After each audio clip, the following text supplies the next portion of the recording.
28/5/2024 को सुबह 9 साढ़े 9 बजे पुलिस स्टेशन को एक महिला की डेड बॉडी हरवटीपाड़ा धानीबाग में जंगल में गिरी है, ऐसा इंफॉर्मेशन मिली। जैसे ही इंफॉर्मेशन मिलते ही मैं खुद डिटेक्शन ऑफिसर एपीआई सोपान पाटिल, एपीआई हीरामन भोये, सभी लोगों ने हम उस स्पॉट पे जाके विजिट किया। विजिट करते वहाँ पे एक लेडीज़ की डेड बॉडी गिरी हुई दिखाई दी। उसका गला काटा गया था, 2 जगह पे स्टैबिंग हुआ था। प्रथम तौर पे कि उसका मर्डर करके डेड बॉडी फेंक दिया है ये दिखाई दे रहा था। इसके लिए जिनको ये पहली बार पता चला, जो सरपंच थे उस गांव के, उनका हमने स्टेटमेंट लेके 302/201 के तहत केस दर्ज किया। उस स्पॉट विजिट में हमें कंडोम्स मिले थे और एक लुब्रिकेंट्स का कवर मिला हुआ था।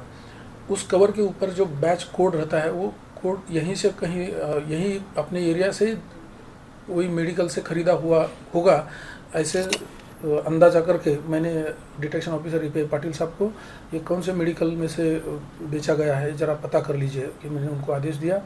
वो हर मेडिकल में जाके पता कर रहे थे, तो धानीबाग के एक मेडिकल में से वो लुब्रिकेंट्स एक 20-22 साल के उम्र के लड़के ने ख़रीदा हुआ है ये पता चला। तो सीसीटीवी में भी ऐसा दिखने में आया।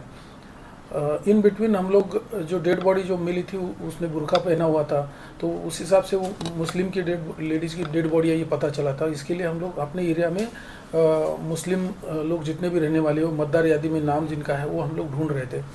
तो एपीआई पाटिल साहब को तो एक घर में 2 बच्चे रोते हुए दिखाई दिए। उनके बारे में पता किया तो अड़ोस पड़ोस में पता किया तो पता चला कि 3 दिन से उनकी मम्मी गायब है और उनके मिस्टर जो है पुलिस स्टेशन गए हैं। तो साइमल्टेनियसली वो पुलिस स्टेशन भी आए थे, तो उनको पूछने के बाद पता भी चला।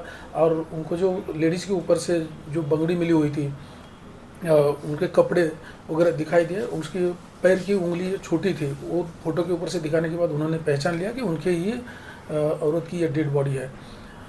तो फिर भी और ज़्यादा पता करने के लिए, कंफर्म करने के लिए हमने उनको जे हॉस्पिटल में डेड बॉडी देखने के लिए भेज दिया।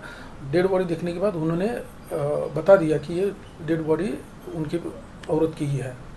उनके पास जो इन्वेस्टिगेशन कर रहे थे उससे पता चला कि उनकी औरत का और उनका सगा भांजा है, उनका 2 साल से अफेयर चल रहा था और 2-4 दिन पहले उसने इस एरिया में भी देखा था और उन्होंने मारा होगा ऐसा उन्होंने शक जाहिर किया। और उसका मोबाइल नंबर उनसे हमें मिलने के बाद उस मोबाइल का हमने एनालिसिस किया तो वो दिल्ली में है ऐसा पता चला। तो तुरंत हमारे डिटेक्शन ऑफिसर सोपान पाटिल और स्टाफ दिल्ली गए और कल रात को उसको ताबे में ले लिया और आज सुबह हमने अरेस्ट किया है। कोर्ट में रिमांड के लिए भेज दिया गया था। कोर्ट ने 10 तारीख तक रिमांड मंजूर किया है। मर्डर की उम्र क्या है सर? उनका 35 साल।